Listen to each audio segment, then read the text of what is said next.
வணக்கம் மக்களே, welcome to Ramya's இ சேவை. உங்களுக்கு இ சேவையில என்ன டவுட் இருந்தாலும் கீழே கமெண்ட்ஸ்ல சொல்லுங்க, நான் அதை உங்களுக்கு கிளியர் பண்றேன். உங்களுக்கு இ சேவையில ஏதாவது ஆன்லைன் ஒர்க் செய்யணும், என்னால வெளியில போய் பண்ண முடியல, எனக்கு டைம் இல்லை, நான் பிஸியா இருக்கேன் அப்படிங்கிற பட்சத்துல கீழே தெரியுற வாட்ஸ்அப் நம்பருக்கு உங்க டாக்குமெண்ட்ஸ் சென்ட் பண்ணீங்க அப்படின்னா நாங்க உங்களுக்கு ஆன்லைன் ஒர்க்ஸ் எல்லாமே பெர்ஃபெக்ட்டா செஞ்சு கொடுத்துட்டு இருக்கோங்க. இன்னைக்கு நாம பார்க்க போற டாபிக், ஒவ்வொரு ஐடி ப்ரூஃப்லயும் ஒவ்வொரு மாதிரி நேம் இருக்கு.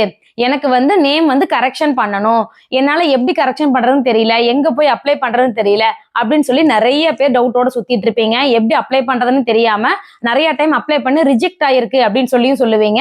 ஏன் ரிஜெக்ட் ஆச்சு, எதனால ரிஜெக்ட் ஆச்சு, நீங்க எப்படி அப்ளை பண்ணா ரிஜெக்ட் ஆகாது அப்படின்னு சொல்லி உங்களுக்கு ஃபுல் அண்ட் ஃபுல் உங்களோட ஆதார்ல இருந்து PAN card, voter ID, passport, driving licence, so இந்த மாதிரி கவர்மெண்ட் அப்ரூவ் பண்ற எல்லா ஐடி ப்ரூஃப்லையும் உங்களோட நேம் மிஸ்மேட்ச் ஆகுது அப்படின்னா அதை எப்படி கரெக்ஷன் பண்ணலாம், எப்படி பண்ணா உங்களுக்கு ரிஜெக்ட் ஆகாது அப்படிங்கிற பத்தின ஃபுல் டீடைல் வீடியோ தாங்க இந்த வீடியோ. ஃபுல்லா பாருங்க, ஏன்னா ஒவ்வொரு அப்டேட்டும் முக்கியமானதா இருக்கும். நீங்க முழுக்க முழுக்க ஃபுல்லா பாருங்க, அப்பதான் உங்களுக்கு தெளிவா புரியுங்க. இப்ப வாங்க வீடியோக்குள்ள போலாம். கவர்மெண்ட் ஐடென்டி ப்ரூஃப் அப்படின்னா என்ன அப்படின்னா, Aadhaar card, ration card, PAN card, licence, passport, இது இல்லாம பேங்க் பாஸ்புக்கு, இந்த மாதிரி உங்களோட நீங்க தான் இந்த பேர் தான் இவங்களோட தான் அப்படின்னு சொல்லி உங்களோட ஐடென்டிட்டி சம்பந்தப்பட்ட எல்லாமே ஐடென்டி ப்ரூஃபா வரும். இது எல்லாத்தையும் மாத்துறது கொஞ்சம் கஷ்டம் தான், ஆனா மாத்த முடியாதுன்னு கிடையாது. ஏதோ ஒரு வழி இருக்கு, கண்டிப்பா உங்களால மாத்திக்க முடியும். நீங்க கொடுக்கும்போது எப்பவுமே பார்த்து 1க்கு 2 டைம் செக் பண்ணுங்க. தமிழ்லயும் சரி இங்கிலீஷ்லயும் சரி நீங்க செக் பண்ணி கரெக்டா இருந்தா மட்டும் ஓகே எனக்கு இதை அப்ளை பண்ணி கொடுங்கன்னு சொல்லி அப்ளை பண்ணுங்க. நீங்க பாட்டுக்கு எடுத்தருப்புல அவங்க பண்ணிடுவாங்கன்னு சொல்லி ஃப்ரீயா விட்டுற வேண்டாம். ஏன்னா கம்ப்யூட்டர்ல டைப் படிக்கும் போது இப்ப எல்லாமே ஆன்லைன்ல வந்துருச்சு. கம்ப்யூட்டர்ல டைப் படிக்கும் போது ஸ்பெல்லிங் மிஸ்டேக் கண்டிப்பா வர செய்யும். அது தமிழ்ல கண்டிப்பா வரும். மெயினா முஸ்லிம்ஸ் நண்பர்கள் இருப்பீங்க இல்லையா, உங்களுக்கெல்லாம் பேர் டைப் படிக்கிறது ரொம்ப ரொம்ப கஷ்டமான விஷயம். அதனாலதான் உங்களுக்கு அதிகமா கரெக்ஷனுக்கு வர்றதே முஸ்லீம் அவங்களாம் தான் எங்களோட பேர் தப்பா இருக்குன்னு சொல்லி எங்கள்கிட்ட கரெக்ஷனுக்கு வர்றாங்க. ஸோ நீங்க எல்லாம் ரொம்ப கவனமா ஒவ்வொரு பேரும் ஒவ்வொரு லெட்டரும் கரெக்டா இருக்கா அப்படிங்கிறது பார்க்க வேண்டியது ரொம்ப ரொம்ப முக்கியம். மறுபடியும் இது ஐடி ப்ரூஃபா போச்சு. ஐடிங்கிறது ஒருத்தரோட அடையாளம் சம்பந்தப்பட்டதா போச்சு. அப்படிங்கும்போது அதை மாத்தும் போது இந்த ஆள் தான் இவங்க, இந்த ரெண்டு வேற வேற ஆள் அப்படின்னு சொல்லி ஆயிடும். ஸோ 2 பேரும் ஒரே ஆள் தான் நிரூபிக்கிறதுக்கு உங்களுக்கு நிறைய டாக்குமெண்ட்ஸ் தேவைப்படும். ஒவ்வொரு டாக்குமெண்ட்லயும் ஒவ்வொரு மாதிரி கொடுத்துட்டீங்கன்னா அது இன்னுமே சிரமம். லாயரு, அஃபிடவிட்னு சொல்லி ரொம்ப ரொம்ப அதிகமா கெசட்னு சொல்லி போயிடும். ஸோ அந்த லெவலுக்கு போகாம முடிஞ்ச வரைக்கும் எல்லாத்தையுமே கரெக்டா பண்ணிக்கோங்க. 1க்கு 2 டைம் செக் பண்ணிட்டு அதுக்கப்புறம் சப்மிட் பண்ண சொல்லுங்க. நீங்க எங்கேயாவது போய் ஒரு பக்கம் அப்ளை பண்றீங்க, எல்லாமே ஆன்லைன் ப்ராசஸ், நீங்க போய் அப்ளை பண்ணும்போது ஒரு டைம் எனக்கு காட்டுங்க, டிஸ்பிளேவை காட்டுங்க, என்னோட பேரை நான் செக் பண்ணிக்கிறேன், என்னோட வயசு செக் பண்ணிக்கிறேன் அப்படின்னு சொல்லி செக் பண்ணிட்டு அதுக்கப்புறமா அவங்கள சப்மிட் பண்ண சொல்லுங்க. அதுக்கு முன்னாடி சப்மிட்டே பண்ண வேணாம்னு சொல்லுங்க. இதெல்லாம் ஜஸ்ட் ஒரு அவேர்னஸ்க்காக தான் சொல்றேன். இந்த மாதிரி நீங்க செக் பண்ணிட்டு பண்ணீங்கன்னா அவங்களுக்கு நிறைய வேலை இருக்கும். ஒவ்வொருத்தருக்கும் இப்படி காட்ட முடியாது அப்படின்னு சொல்லி நினைப்பாங்க. ஆனா உங்களுக்கு அது பல நாளத்த வேலையா மறுபடியும் மாறிடும். ஒரு ஸ்பெல்லிங் மிஸ்டேக் ஆச்சு அப்படின்னா அது பல நாளத்த வேலையை நீங்க அலைய வேண்டியதா ஆயிரும். அதனால முடிஞ்ச வரைக்கும் நல்லா பொறுமையா உட்காந்து பார்த்துட்டு அதுக்கப்புறம் சப்மிட் பண்ண சொல்லுங்க. ஜஸ்ட் ஒரு 5 மினிட்ஸ் உங்களுக்காக நீங்க எடுத்துக்கோங்க. அவ்வளவுதான் சொல்ல வரேங்க. ஒரு டாக்குமெண்ட்ல முக்கியமானது அப்படின்னா உங்களோட பேரு, அடுத்து டேட் ஆஃப் பர்த்துங்க, உங்களோட வயசு, இந்த 2ம் தான் ரொம்ப ரொம்ப முக்கியம். இதுக்கு அடுத்து முகவரி, இந்த 3மே கரெக்டா இருக்கணும். ஒன்னு எல்லாமே ஒண்ணு போல இருக்கணும். அப்பதான் உங்களுக்கு நாளைக்கு எந்த விதத்துலயும் எந்த பிரச்சனையும் இல்லாம இருக்கும். நீங்க அலைய தேவையில்லாததா இருக்கும். ஏதாவது ஒண்ணுல மாறிடுச்சு அப்படின்னாலும் அதுக்காக நீங்க அலைஞ்சு தெரிஞ்சு மாத்த வேண்டிய நிலைமை உருவாகும். முதல்ல ஒருத்தவங்களோட பேரு எப்படி தப்பாகுது, ஏன்னா அதுதான் அவங்களோட அடையாளம். அப்படிங்கும்போது அது எப்படி தப்பா மாறுது, எல்லாமே கரெக்டா தானே இருக்கு அப்படின்னு சொல்லி கேட்டீங்கன்னா, ஒருத்தவங்களோட பேர் ஸ்பேஸ் வந்திருக்கும். இதுல இன்னொன்னு கொடுக்கும்போது ஸ்பேஸ் வரும் அப்படிங்கறத இன்ஃபார்ம் பண்ணல அப்படின்னா அவங்களுக்கு ஸ்பேஸ் வராதுன்னு நினைச்சிட்டு என்ன பண்ணிடுவாங்க, இடைவெளி இல்லாமையும் இல்ல இடைவெளி போட்டும் அவங்க அப்ளை பண்றதுக்கு வாய்ப்பு இருக்கு. இல்லைன்னா இன்ஷியல் முன்னாடி போட்டுருவாங்க, பேருக்கு முன்னாடி இன்ஷியல் போட்டுருவாங்க, இல்லைன்னா பின்னாடி போட்டுருவாங்க. ஏதோ ஒரு கவனக்குறைபாடுல இன்ஷியல் மாறும்போது உங்களுக்கு அவங்களோட நேம் கரெக்ஷன் பண்ற மாதிரி வரும். அது இல்லை அப்படின்னா தமிழ்ல பேர் கரெக்டா இருக்கும், இங்கிலீஷ்ல மிஸ்டேக் வந்துடும். அது எப்படி இங்கிலீஷ்ல வருதுன்னா, இப்ப க அப்படிங்கும் போது ஒவ்வொருத்தவங்க கே போடுவாங்க, ஒவ்வொருத்தவங்க ஜி போடுவாங்க. பூங்கும் போது பி போடுவாங்க, ஒவ்வொருத்தவங்க ஸ்மால்ல பி போடுவாங்க. சோ இந்த மாதிரி டிஃப்ரெண்டான வார்த்தைகள் வரும்போது அந்த இடத்துல எது போடுவோம், நாம ஒவ்வொருத்தவங்க ஒவ்வொரு மாதிரி போடுவோம். உதாரணமா ஸ்ரீ அப்படிங்கிற எழுத்து இங்கிலீஷ்ல போடும்போது SRIன்னு போடலாம், SREEன்னு போடலாம். ஸோ இந்த மாதிரி டிஃப்ரெண்ட் ஆகும்போது உங்களுக்கு வந்து ஒவ்வொருத்தவங்க ஒவ்வொரு மாதிரி போடுறதுக்கு வாய்ப்பு இருக்கு. அப்பதான் மிஸ்மேட்ச் ஆகும். நம்ம அப்ளை பண்ணி அந்த டாக்குமெண்டே வந்ததுக்கு அப்புறம் தான் என் பேர் தப்பா இருக்குங்கிறதே அவங்க கண்டுபிடிப்பாங்க. இதுக்காக தான் சொல்றேன், அப்ளை பண்ணும்போதே கரெக்டா இருக்கான்னு முதல்ல பார்க்க சொல்றேன். இந்த மாதிரி இப்போ வந்து இங்கிலீஷ்ல வந்து இந்த மாதிரி கரெக்ஷன் வருது. தமிழ்ல அப்படிங்கும்போது நம்ம மேக்சிமம் வந்து ஆன்லைன்ல பண்ணும்போது என்ன பண்ணுவாங்க, அந்த நேம் வந்து இங்கிலீஷ்ல டைப் அடிச்சு நம்ம வந்து என்டர் அடிக்கும் போது அது ஆட்டோமேட்டிக்கா தமிழ்ல மாறும். அப்படிதான் மேக்சிமம் எல்லா பக்கமுமே பண்ணுவாங்க. ஒவ்வொரு எழுத்தா டைப் எல்லாம் பண்ண மாட்டாங்க. அப்படி என்டர் அடிக்கும் போது இங்கிலீஷ்லோட வார்த்தை அந்த பிழைக்கும் தமிழ்ல இருக்கிற வார்த்தை பிழையும் டிஃப்ரெண்டா மாறி ரெண்டுமே மாறி உங்களுக்கு பிழை வர்றதுக்கு வாய்ப்பு இருக்கு. இந்த மாதிரி ஒன்னா இங்கிலீஷ்ல இல்ல தமிழ்ல தப்பா இருக்கும், இல்ல இனிஷியல் முன்னாடி இல்ல பின்னாடி இருக்கும், இல்ல இடைவெளி வந்து ஒரு பேர் வந்து சந்தோஷ் குமார் அப்படிங்கறது ஸ்பேஸ் ஒன்னொன்னுல வரும். ஒவ்வொருத்தவங்க ஸ்பேஸ் போடுவாங்க, ஒவ்வொருத்தவங்க ஸ்பேஸ் போட மாட்டாங்க. அது நம்மளுக்கு வந்து தெரியாது. அதை அப்ளை பண்ணும்போது கேட்டுட்டு பண்ணணும். கேட்காம பண்ணிட்டாங்க அப்படின்னா ஸ்பேஸ் விட்டுட்டாங்கனாலும் பிரச்சனை, ஸ்பேஸ் விடாம போட்டுட்டாங்கனாலும் பிரச்சனை. ஸோ அவங்களுக்கு என்ன மாதிரி பேர் வேணும் அப்படிங்கறத தெரிஞ்சுக்கிட்டு அதுக்கப்புறம் அப்ளை பண்ணணும். இது மேக்சிமம் வந்து நம்ம அப்ளை பண்றவங்க எப்படி அப்ளை பண்றாங்க அப்படிங்கறத நீங்க கவனமா உங்க பேரை உங்களுக்கு தான் சரியா தெரியும், எல்லாத்துக்குமே தெரியாது. அதனால என் பேர் கரெக்டா இருக்கான்னு நான் ஒரு டைம் செக் பண்ணிக்கிறேன், வெயிட் பண்ணுங்கன்னு சொல்லி நீங்க செக் பண்ணிட்டு அதுக்கப்புறம் அப்ளை பண்ணுங்க. அடுத்து டேட் ஆஃப் பர்த்ல எப்படி கரெக்ஷன் ஆகுது, எதனால டேட் ஆஃப் பர்த் தப்பாகுது அப்படிங்கும்போது அதிகமா டேட் ஆஃப் பர்த் கரெக்ஷனுக்கு வர்றது பெரியவங்க தான். வயசானவங்க மட்டும் தான் டேட் ஆஃப் பர்த் கரெக்ஷனுக்கு வர்றாங்க. மோஸ்ட்லி வந்து மற்றவங்க யாருமே வந்து டேட் ஆஃப் பர்த் கரெக்ஷனுக்கு அதிகமா வர்றது கிடையாது. 80% வந்து பெரியவங்க தான் வர்றாங்க. அவங்க யாராவது அப்ளை பண்ண போகும்போது ஏதாவது ஒரு முக்கியமான டாக்குமெண்ட் அப்ளை பண்ணும்போது பெரியவங்களோட யாராவது கூட போங்க, படிச்சவங்க யாராவது கூட போங்க. அவங்க வந்து அங்க போயிட்டு என்ன அப்ளை பண்றது, உங்களுக்கு எத்தனை வயசு ஆகுதுன்னு கேட்டாங்கன்னா எனக்கு 40 இருக்கும் அப்படின்னு சொல்லிட்டாங்க அப்படின்னா ஜஸ்ட் அவங்களுக்கு 40 வயசு வர்ற மாதிரி இந்த வருஷத்துல இருந்து 40 வயசுக்கு வந்து மைனஸ் பண்ணிட்டு அந்த வருஷத்தை போட்டுருவாங்க. அப்பதான் வந்து அவங்களுக்கு 40 வயசுன்னு சொல்லி கணக்கு வரும்.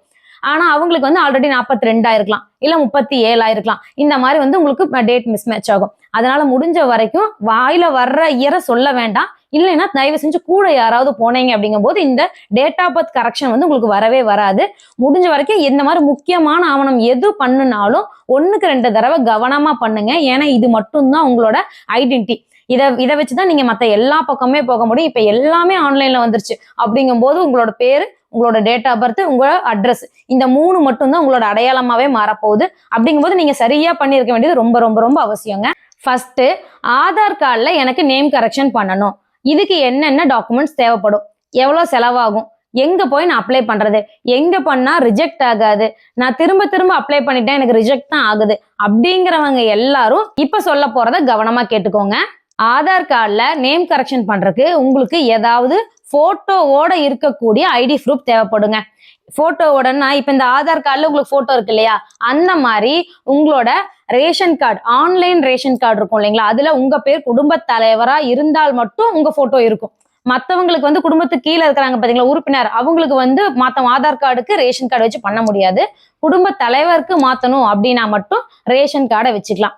மற்றவங்களுக்கு வந்து பேன் கார்டு வச்சுக்கலாம். பேன் கார்டும் வந்து போட்டோவோட தான் இருக்கும். லைசன்ஸ் இருக்கு, பாஸ்போர்ட் இருக்கு. ஸோ எல்லாத்துலயுமே போட்டோ ஐடி ப்ரூஃப் இருக்கு.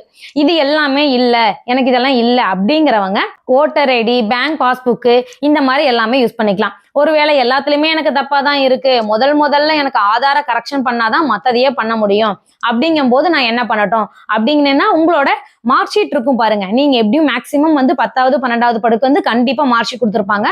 அந்த மார்க் ஷீட்ல உங்களோட போட்டோ இருக்கும். அந்த போட்டோ ஐடி ப்ரூஃப் அது வந்து எலிஜிபிள் தாங்க. இந்த ஆதார் கார்டு அட்ரஸ் ப்ரூஃப் மாத்துறதுக்கு உங்களோட மார்க் ஷீட் வந்து எடுத்துப்பாங்க.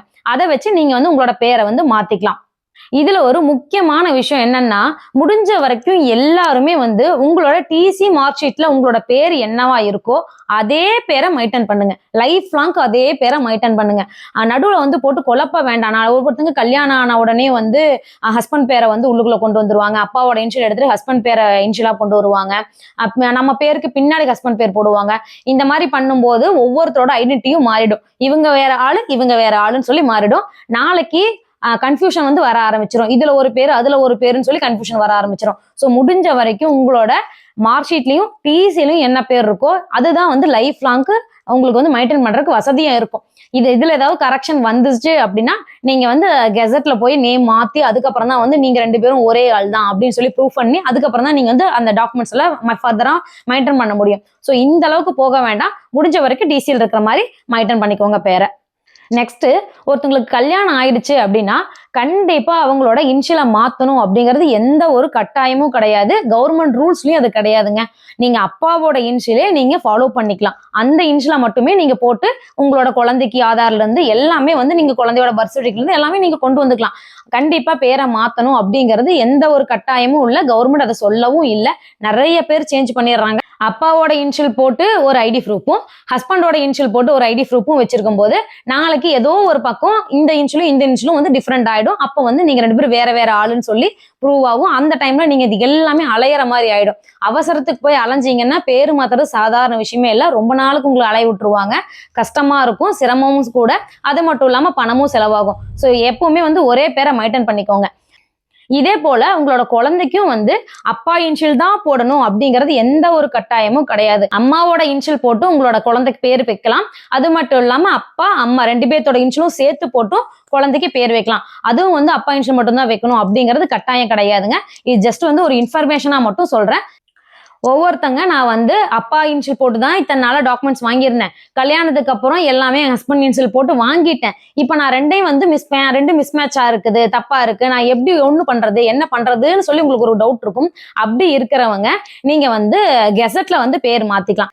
என் ஹஸ்பண்ட் இனிஷியலோடய என்னோட பேர் வரணும் அப்படிங்கிறவங்க உங்க பேரை மாத்தணும் அப்படிங்கும் போது நீங்க வந்து உங்களோட இன்விடேஷன், மேரேஜ் ரிஜிஸ்ட்ரேஷன், அது இல்லாம உங்களோட அஃபிடவிக் லாயர்ட்ட அஃபிடவிக் வாங்கினீங்கன்னா அஃபிடவிக் காப்பி, அது இல்லாம கெசட், அந்த மாதிரி இந்த மாதிரி டாக்குமெண்ட்ஸ் எல்லாம் வச்சு உங்களோட பேரை வந்து இந்த பேர்ல இருந்தவங்க இப்ப எந்த பேர்ல மாறிட்டாங்க, ஆனா இந்த 2மே வந்து ஒரே ஆள் தான் அப்படின்னு சொல்லி தமிழ் பேப்பர்லயும் இங்கிலீஷ் நியூஸ் பேப்பர்லயும் வந்து அட்வர்டைஸ்மெண்ட் கொடுக்க சொல்லுவாங்க. அட்வர்டைஸ்மெண்ட் கொடுத்து உங்களோட பேரை வந்து நீங்க கரெக்ஷன் பண்ணி எல்லா டாக்குமெண்ட்ஸ்க்கும் நீங்க யூஸ் பண்ணிக்கலாம். ஓகே, ஆதார் கார்டில் இப்போ நீங்கள் நேம் வந்து கரெக்ஷன் பண்ணுறீங்க அப்படின்னா எங்கே போய் பண்ணணும் அப்படிங்கிற டவுட் உங்களுக்கு இருக்கும். இது வந்து ஆன்லைன்லேயே கொண்டு வந்துட்டாங்க. நேம் கரெக்ஷன் வந்து உங்களோட ஜஸ்ட் உங்கள் செல்ஃபோன்லேயே வந்து ஆதார் ஆப்பை டவுன்லோட் பண்ணி உங்களோட ஃபர்தர் டாக்குமெண்ட்ஸ், நான் இப்போ சொன்னேன் இல்லைங்களா, PAN card, voter ID, passport, இந்த மாதிரி டாக்குமெண்ட்ஸ், உங்களுக்கு எந்த டாக்குமெண்ட்ஸ் ஃபோட்டோ ஐடியோடு இருக்கோ அந்த டாக்குமெண்ட்ஸ் அட்டாச் பண்ணி உங்களோட நேமை வந்து நீங்கள் கரெக்ஷன் பண்ணீங்க அப்படின்னா அது மேக்ஸிமம் 1 மந்த்துக்குள்ளே உங்களுக்கு நேம் கரெக்டாகி வந்துடும். ஒருவேளை உங்களுக்கு வரல, எனக்கு வந்து ரிஜெக்ட் ஆகி போச்சு, எனக்கு என்ன பண்றதுன்னு தெரியல அப்படின்னா நீங்க ஆதார் சென்டர் போயிடுங்க. அங்க போயிட்டீங்கன்னா 90% உங்களோட பேர் வந்து மாறி வரக்கு வாய்ப்பு அதிகங்க. 70% செல்போன்ல பண்ணும்போது ஒன்னு ஏன்னா குவாலிட்டி, நீங்க ஸ்கேன் பண்ற குவாலிட்டி வந்து கம்மியா இருக்கும். அதனாலதான் வந்து அவங்க வந்து அதை அக்செப்ட் பண்ணாம ரிஜெக்ட் பண்ணுவாங்க. ஸோ ஆதார் சென்டர் போயிட்டு அங்கே ஜஸ்ட் ஒரு 75 ருபீஸ் தான் உங்களுக்கு வந்து இப்போ வாங்குறாங்க ஆதார் கரெக்ஷன், நேம் கரெக்ஷன் பண்றதுக்கு. நீங்க அதை பே பண்ணி உங்களுக்கு வந்து நேமை வந்து கரெக்ஷன் பண்ணிக்கலாம். இந்த ஆதார் கார்டில் நேம் கரெக்ஷன் ஆயிடுச்சு அப்படின்னீங்கன்னா இதை வச்சு ரேஷன் கார்டில், ஓட்டர் ஐடியில், பேங்க் பாஸ்புக்கில், பாஸ்போர்ட்டில் எல்லாத்துலேயுமே பண்ணிக்கலாங்க. இவர் தாங்க ரொம்ப ரொம்ப முக்கியம். நேம் கரெக்டாக இருக்குது, டேட் ஆஃப் பர்த் கரெக்டாக இருக்குது அப்படின்னா ஆதாரை வச்சு நீங்கள் மற்ற எல்லா டாக்குமெண்ட்ஸ்லையும் உங்களோட நேமை வந்து கரெக்ட் பண்ணிக்க முடியும். ஆதார் கார்டில் டேட் ஆஃப் பர்த் கரெக்ஷன் பண்ணணும் அப்படின்னாலும் சேம் இதே தாங்க. உங்களோட போட்டோவோட இருக்கிற ஐடென்டி ப்ரூஃப் வச்சிங்கன்னா டேட் ஆஃப் பர்த்தும் உங்களால கரெக்ஷன் பண்ணிக்க முடியும். உங்களோட ஆதார்ல ஒருவேளை உங்களுக்கு அட்ரஸ் கரெக்ஷன் பண்ணணும் அப்படின்னா நீங்க ஜஸ்ட் ஆன்லைன்ல இ-சேவை சென்டர்ஸ்லயே பண்ணிக்க முடியும். அது எல்லா பக்கமே அவைலபிள் தாங்க. நீங்க அட்ரஸ் கரெக்ஷன் பண்ணிக்கலாம். இந்த அட்ரஸ் கரெக்ஷனுக்குமே வந்து ஹெச்எம்ட முதல்ல எல்லாம் வந்து பஞ்சாயத்து தலைவர்கிட்ட, ஹெச்எம்ட, டாக்டர்கிட்ட எல்லாம் போய் இந்த மாதிரி ஆபீசர்ஸ்கிட்ட எல்லாம் போய் சீல் அண்ட் சைன் வாங்கிட்டு வந்தா மட்டும்தான் உங்களுக்கு அட்ரஸ் கரெக்ஷன் பண்ணிட்டு இருந்தாங்க. ஆனா இப்ப வந்து ஆதார் கார்டில் அப்டேட் கொண்டு வந்துட்டாங்க. உங்களோட குடும்பத்துல யாரோ ஒருத்தரோட ஆதார் கார்டு அட்ரஸ் கரெக்டா இருந்தா மட்டுமே போதுங்க. அவங்களோட ஆதார் கார்டை வச்சு உங்களோட குடும்பத்துல இருக்கிற பேலன்ஸ் எல்லாத்தோட ஆதார் கார்டையும் கரெக்ஷன் பண்ணிக்க முடியும். நீங்க செல்போன்லயும் பண்ணிக்கலாம், கம்ப்யூட்டர் சென்டர்லயும் பண்ணிக்கலாம், இ-சேவை சென்டர்லயும் பண்ணிக்கலாம், இல்ல ஆதார் சென்டர் நியர்ல இருக்குன்னா அங்கேயும் போய் பண்ணிக்கலாம். ஸோ எங்க வேணா கரெக்ஷன் பண்ணிக்கலாம். இனிமே ஆதார் கரெக்ஷன் பண்றது கொஞ்சம் ஈஸியா இருக்க போகுது. ஆனா முதல்ல வந்து அமௌண்ட் வந்து 50 ரூபா வாங்கிட்டு இருந்தாங்க. இப்போ 75 ரூபாயா வந்து 25 ரூபா வந்து அதிகம் பண்ணியிருக்காங்க. ஸோ ஆதார்ல கரெக்ஷன் பண்ண வேண்டியவங்க எல்லாம் பண்ணிக்கலாம். ஒருவேளை இதுல ஏதாவது நான் மிஸ் பண்ணிட்டேன், ஏதாவது டவுட் இருக்கு அப்படின்னா கீழே கமெண்ட்ஸ்ல கண்டிப்பா கேளுங்க. நீங்க ஆதார் கார்டுல பேரும் டேட் ஆஃப் பர்த்தும் மாத்திட்டீங்க அப்படின்னா அதை வச்சு உங்க நல வாரியத்துல, இ-ஷாம் கார்டுல, ஓட்டர் ஐடியில, பேங்க் பாஸ்புக்ல, பாஸ்போர்ட்லன்னு சொல்லி இருக்கிற எல்லா கவர்மெண்ட் ஐடியிலையும் உங்களோட பேரு வந்து பேரோ டேட் ஆஃப் பர்த்தோ கரெக்ஷன் பண்ணிக்க முடியும். ஃபர்ஸ்ட் நம்ம பண்ண வேண்டியது ஆதார் கார்டு மட்டும்தாங்க. ஆதார் கார்டை கரெக்ஷன் பண்ணிட்டீங்கன்னா மற்ற எல்லா டாக்குமெண்ட்ஸ்லயும் பேர் கரெக்ஷன் பண்றது ஈஸி தான்.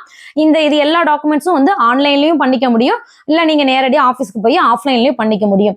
எல்லாமே பண்ணிக்கலாம். ரேஷன் கார்டுல இப்போ உங்க பேர் தப்பா இருக்கு அப்படின்னா நீங்க வந்து தாலுகா ஆஃபீஸ் போயிட்டு எனக்கு வந்து வந்து தப்பா இருக்கு அப்படின்னு சொல்லி ஒரு லெட்டர் எழுதி கொடுத்தீங்க அப்படின்னா அந்த லெட்டர் மூலமா அவங்க உங்களோட Aadhaar card xerox with ration card xerox அந்த லெட்டர் மூணையும் அட்டாச் பண்ணி கொடுத்தீங்கன்னா உங்களோட பேரு இல்ல டேட் ஆஃப் பர்த்தை கரெக்ஷன் பண்ணி கொடுத்துருவாங்க. ஓட்டர் ஐடியில உங்க பேர் தப்பா இருக்கு அப்படிங்கிற பட்சத்துல உங்களோட ஆதார் கார்டுல கரெக்டா இருக்கும் இல்லைங்களா, ஆதார்ல கண்டிப்பா போன் நம்பர் ஆட் பண்ணிக்கோங்க. ஏன்னா இது எல்லா ப்ரூஃப்க்கும் ஆதார் ஓடிபி பேஸ் பண்ணி தான் இருக்குங்க. ஆதாருக்கு ஓடிபி வந்தா மட்டும்தான் உங்களால எல்லா பேரையுமே கரெக்ஷன் பண்ண முடியும். ஸோ ஆதார் ஓடிபி வச்சு உங்களுக்கு ஓட்டர் ஐடியில நேம் கரெக்ஷன் பண்ணிக்கலாம், டேட் ஆஃப் பர்த் கரெக்ஷன் பண்ணிக்கலாம். பேன் கார்டுல உங்களுக்கு தப்பா இருக்கு அப்படிங்கிற பட்சத்துல கரெக்ஷன் பேன் கார்டு போடணுங்க. கண்டிப்பா வந்து புது பேன் கார்டு போடவே கூடாது, நியூ பேன் கார்டு போடக்கூடாதுங்க. ஆல்ரெடி இந்த உங்களோட ஆதாரும் உங்களோட பேன் கார்டும் வந்து லிங்க் ஆயிருக்கும். அப்படிங்கும்போது புது பேன் கார்டு போடவும் முடியாது. அப்படி ஒருவேளை லிங்க் ஆகலைங்கிற பட்சத்துல புது பேன் கார்டு போட முடியும். நீங்க போட்டுட்டீங்கன்னா நீங்க பழைய பேன் கார்டு எல்லா பக்கமே கொடுத்துருப்பீங்க, மேக்சிமம் வந்து பேங்க்ல கொடுத்துருப்பீங்க. அப்ப வந்து உங்களுக்கு வந்து ரொம்ப சிக்கலா போயிடும். ஸோ புது பேன் கார்டு எப்பவுமே போடாதீங்க.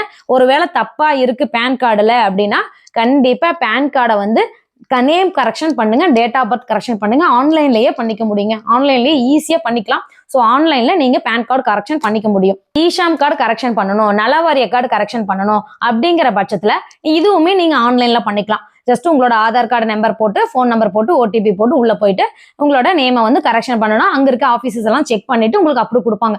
எல்லாமே உடனே நடந்துறாதுங்க. நான் இப்ப அப்ளை பண்ணிட்டேன் எப்போ வரும்னு கேட்காதீங்க. எல்லாமே டைம் எடுக்கும். எல்லாமே மெசேஜ் மூலமா உங்களுக்கு இன்ஃபார்ம் பண்ணிடுவாங்க. உங்களுக்கு வந்து ரிஜெக்ட் ஆயிருச்சு, அப்ரூவ் ஆயிடுச்சு அப்படின்னு சொல்லி மெசேஜ் மூலமா உங்களுக்கு வந்து சொல்லிடுவாங்க. ஸோ வெயிட் பண்ணுங்க. மேக்சிமம் வந்து 1 month ஆகும். உங்களுக்கு வந்து ஒரு வாரத்துல இருந்து 1 monthக்குள்ள ஆகும். ஆனா எல்லாமே வந்து கரெக்டா நீங்க அப்லோட் பண்ணீங்கன்னா கண்டிப்பா வந்து உங்களுக்கு சக்சஸ் தான் ஆகும். அடுத்து ஒரு முக்கியமான விஷயம், உங்களோட ஜாதி சான்றிதழ், விருப்பட சான்றிதழ், வருமான சான்றிதழ், இந்த மாதிரி லீகல் வாரிசு சர்டிபிகேட், முதல் பட்டதாரி சான்றிதழ், இந்த மாதிரி கவர்மெண்ட் சர்டிபிகேட்ஸ் இருக்கீங்க இல்லைங்களா, அந்த சர்டிபிகேட்ஸ்ல வந்து என்னோட பேர் தப்பா இருக்கு, என்னோட டேட் ஆஃப் பர்த் தப்பா இருக்கு அப்படின்னு சொல்லி நிறைய பேர் எனக்கு வருவாங்க. அந்த மாதிரி வர்றவங்களுக்கு என்ன பிரச்சனைனா, உங்களோட ஆதார் கார்டுல இருக்கிற டேட் ஆஃப் பர்த்தும் ஆதார் கார்டுல இருக்கிற பேரும் போட்டு உங்களுக்கு ஃபர்ஸ்ட் அப்ளை பண்ணும்போது கேன் ஐடி கிரியேட் பண்ணிடுவாங்க. ஒவ்வொரு குடிமகனுக்கும் ஒரு கேன் ஐடி இருக்குங்க. அந்த கேன் ஐடியில ஃபர்ஸ்ட் டைம் ரிஜிஸ்டர் பண்ணிட்டாங்கன்னா அதுபடிதான் எல்லா சர்டிபிகேட்ஸும் வந்துட்டே இருக்கும். ஸோ உங்களுக்கு ஒரு வேளை தப்பா வந்துருச்சு அப்படின்னா உங்களுக்கு கேன் வந்து தப்பா இருக்கு அப்படின்னு அர்த்தம். நீங்க ஆதார் கார்டுல கரெக்ஷன் பண்ணதுக்கு அப்புறமா உங்களோட கம்ப்யூட்டர் சென்டர் இல்ல இசேவையில போயிட்டு இந்த கேனை எனக்கு கரெக்ஷன் பண்ணணும், எனக்கு வந்து மாத்தி கொடுக்கணும், என்னோட பேர் வந்து தப்பா வந்திருக்கு அப்படின்னு சொன்னீங்கன்னா உங்களோட ஆதார் கார்டை வச்சு உங்களுக்கு கேன் ஐடி வந்து கரெக்ஷன் பண்ணிடலாம். கரெக்ஷன் பண்றதுக்கு மினிமம் வந்து 1 week ஆகும் டைம்.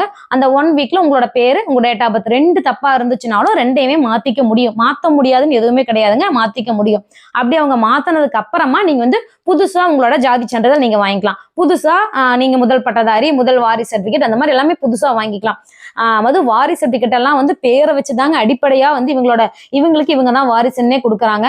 சொத்து அந்த விவகாரத்துக்கு தான் மெயினா வாரிசு சர்டிபிகேட் வாங்குறாங்க. அப்படிங்கும் போது பேர் தப்பா இருக்குங்கிறது ரொம்ப ரொம்ப பிரச்சனையா இருக்கும். அடுத்து நம்ம பார்க்க போறது பர்த் சர்டிபிகேட்ல நேம் தப்பா இருக்கு, நான் என்ன பண்ணட்டும் அப்படின்னு சொல்லி நிறைய பேருக்கு டவுட்ஸ் இருக்கும். பர்த் சர்டிபிகேட்ல நேரடி ஆன்லைன் மூலமா எந்த ஒரு கரெக்ஷனுமே பண்ண முடியாதுங்க. நீங்க டைரக்டா எந்த பர்த் சர்டிபிகேட் ஆஃபீஸ்ல உங்களோட சர்டிபிகேட் வந்து உங்களுக்கு வந்து அப்ரூவ் பண்ணாங்களோ அதே பர்த் சர்டிபிகேட் ஆஃபீஸ் தான் போகணும். இது மேக்சிமம் வந்து சிட்டில தான் இங்க இருக்கும், கிராமத்துல கிடையாது, மேக்சிமம் இல்ல. எல்லாமே வந்து சிட்டிக்கு போய் நீங்க உங்களோட மாநகராட்சி ஆஃபீஸ் இருக்கும் இல்லையா, அந்த ஆஃபீஸ்ல போய் நீங்க எங்க சர்டிபிகேட் வாங்கினீங்களோ அதே இடத்துக்கு போகணும். ஒருவேளை நீங்க கவர்மெண்ட் ஹாஸ்பிட்டல்ல பார்த்திருப்பீங்க, அங்க உங்களுக்கு டெலிவரி ஆயிருக்கும் அப்படின்னா அந்த ஹாஸ்பிட்டலே போய் கேட்கலாம், எனக்கு வந்து இப்படி தப்பா இருக்குங்க, நான் எங்க போய் பார்க்கணும்னு சொன்னீங்கன்னா அவங்க உங்களுக்கு கைட் பண்ணுவாங்க, இந்த இடத்துக்கு போங்க, இப்படி மாத்தி கொடுக்குவாங்கன்னு சொல்லி சொல்லுவாங்க. அந்த மாதிரி எல்லா டாக்குமெண்ட்ஸுமே எடுத்துட்டு போகணும். நீங்க சும்மா போயிடக்கூடாது. போகும்போது அந்த தப்பா இருக்கிற பர்த் சர்டிபிகேட் எடுத்துக்கோங்க. அது இல்லாம கரெக்டா இருக்கிற மாதிரி ஆதார் ப்ரூஃப், வேற என்னென்ன ப்ரூஃப் உங்களுக்கு அடிஷனல் இருக்கு, ரேஷன் கார்டு இருக்கு அப்படின்னா ரேஷன் கார்டு, ஓட்டர் ஐடி இருக்குன்னா ஓட்டர் ஐடி, எந்த ப்ரூஃப் வேணுமோ அந்த எல்லாமே எடுத்துட்டு போயிருங்க. மினிமம் வந்து 2 ப்ரூஃப் கண்டிப்பா கேட்பாங்க. போட்டோ ஐடியோட 2 ப்ரூஃப் கேட்பாங்க. அந்த 2 ப்ரூஃபையும் அட்டாச் பண்ணி நீங்க வந்து ஒரு ஃபர்தரா ஒரு லெட்டரும் எழுதி கொடுக்கணும். இந்த மாதிரி என்னோட பேர் தப்பாயிருச்சு, நான் வந்து இந்த பேரை வந்து நான் இப்படி மாத்தணும், எனக்கு மாத்தி கொடுங்க அப்படின்னு சொல்லி கேட்கணும். இதுல இன்னொரு முக்கியமான விஷயம் என்னன்னா, பர்த் சர்டிபிகேட், ஆதார் இந்த 2மே வந்து மினிமம் வந்து 3 times தான் மாத்தணும் அப்படிங்கிறது ரூல்ஸுங்க.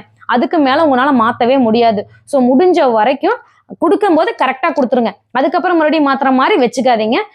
இந்த மாதிரி நீங்க லெட்டர் எழுதி அவங்கள்ட்ட சப்மிட் பண்ணிட்டீங்கன்னா ஒரு 1.5 மாசத்துக்குள்ள உங்களோட பர்த் சர்டிபிகேட் கரெக்ஷன் ஆயிரும். அதுக்கப்புறம் நீங்க ஆன்லைன்லயும் வந்து பிரிண்ட் எடுத்துக்கலாம். இல்ல எனக்கு ஆஃப்லைன்ல போய் நான் எடுத்துக்கிறேன் அப்படின்னா நீங்க ஆஃப்லைன்ல போயிட்டு ஒரு 200 ருபீஸ் 200 பே பண்ணீங்க அப்படின்னா உங்களுக்கு சர்டிபிகேட் வந்து உங்களுக்கு எடுத்தும் கொடுத்துருவாங்க.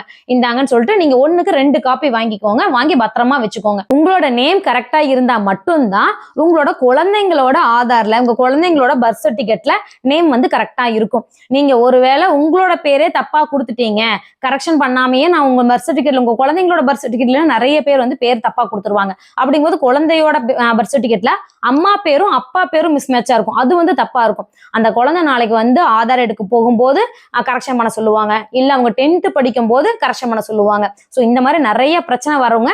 அதனால அப்பா அம்மா பேரும் கரெக்டா இருக்கா, முகவரியும் கரெக்டா இருக்கா, குழந்தை முதல்ல குழந்தை பிறக்கும் போதே கரெக்டா அப்பா பேரு அம்மா பேரு அந்த குழந்தையோட பேரு அப்படிங்கறது 3 வந்து கரெக்டா ரிஜிஸ்டர் ஆகுதான்னு பாத்துக்கோங்க. ஒரு குழந்தை பிறக்கும் போது அந்த குழந்தையோட பேரு, அவங்க அப்பாவோட பேரு, அம்மாவோட பேரு, அவங்களோட வீட்டு முகவரி இது எல்லாமே கரெக்டா இருக்கான்னு ஒரேபடியா ஒரே மாதிரி இருக்கா அப்படிங்கறத பார்த்துட்டு அதுக்கப்புறம் முதல்ல அந்த குழந்தைக்கு பேர் வைங்க. எடுத்த உடனேயுமே குழந்தையோட பேர்ல பர்த் சர்டிபிகேட்ல கரெக்ஷன் வந்துருச்சு அப்படின்னா எல்லா டாக்குமெண்ட்ஸ்லயும் வந்து நாளைக்கு அந்த குழந்தையோட பேர் மிஸ்டேக்ல வந்துரும். அப்படிங்கும்போது நீங்க எல்லாத்தையுமே டோட்டலா மாத்துற மாதிரி ஆயிரும். சோ அந்த மாதிரி பின்னாடி பெரிய பையனானதுக்கு அப்புறம் அவ்வளவு வேலை வேண்டாம் அப்படிங்கறதுக்காக தான் இந்த வீடியோ உங்களுக்கு யூஸ்ஃபுல்லா இருக்கும்னு நினைக்கிறேன். ஒரு வேலைகள் நான் ஏதாவது மிஸ் பண்ணிட்டேன், எனக்கு இன்னும் டவுட்ஸ் இருக்கு, இந்த மாதிரி என்னோட பேர் வந்து தப்பா இருக்கு, நான் எங்க போய் மாத்துறது அப்படிங்கிற ஏதாவது டவுட் இருந்துச்சு அப்படின்னா கீழே கண்டிப்பா கமெண்ட்ஸ்ல சொல்லுங்க, நான் உங்களுக்கு கிளியர் பண்றேன்.